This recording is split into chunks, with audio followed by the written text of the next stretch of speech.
പ്രിയമുള്ളവരെ, ഞാൻ ഹരീഷ് ആർ നമ്പൂതിരിപ്പാട്. കാട് മൃഗങ്ങൾക്കുള്ളതാണ്, നാട് മനുഷ്യനും.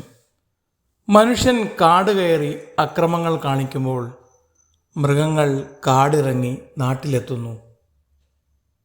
കണ്ണീർ കൊമ്പൻ. ഈ കഥ കേൾക്കൂ. ഹായ്, എന്ത് നല്ല വെള്ളം!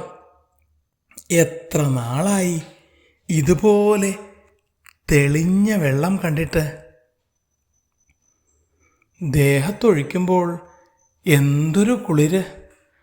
അയ്യോ, ദേ ആന! നമ്മുടെ തോട്ടത്തിൽ ആന ഇറങ്ങി! ആന! ജോസഫേ, ബാബു, കൃഷ്ണൻകുട്ടി, ഓടിവാ! ലീലേ, പിള്ളേരെ അകത്ത് കയറ്റി വാതിലടയ്ക്ക്! രാമചന്ദ്രൻ ഉറക്കെ വിളിച്ചു കൂവി. ചില്ലിക്കൊമ്പൻ. കാട്ടരുവികളും തോടും പുഴയും വറ്റിയപ്പോൾ കാടിറങ്ങി വന്നവൻ ജലം തേടി നടന്ന് കാട്ടിൽ നിന്ന് ഏറെ അകലെയുള്ള ഗ്രാമത്തിലെത്തിയ അവൻ്റെ വരവ് ഗ്രാമീണരെ വല്ലാതെ ഭയപ്പെടുത്തി. ഒറ്റയാനാണിവൻ, ഉടൻ മയക്കുവെടി വയ്ക്കണം.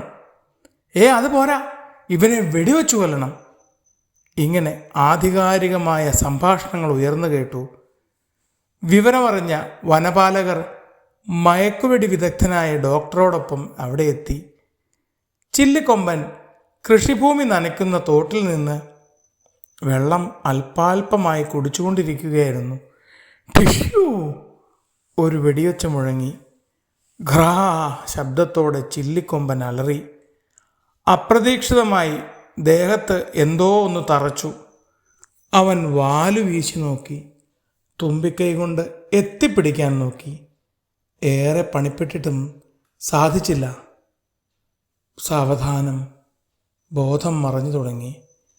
വെള്ളം കുടിക്കാൻ ദാഹിച്ച് ആർത്തിയോടെ വന്നതാണ്. ചൂട് സഹിക്കവയ്യാതെ കാടിറങ്ങിയതാണ്. ദേഹമാസകലം ചുട്ടുപൊള്ളുന്നു.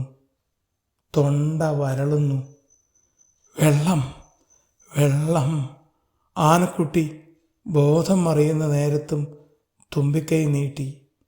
ക്രമേണ തുമ്പിക്കൈ താണു വന്നു, ചരിഞ്ഞു വീണു. വെള്ളം, വെള്ളം! തണ്ണീര് തേടി വന്ന കൊമ്പൻ കണ്ണീരൊലിപ്പിച്ച് തളർന്നു വീണു.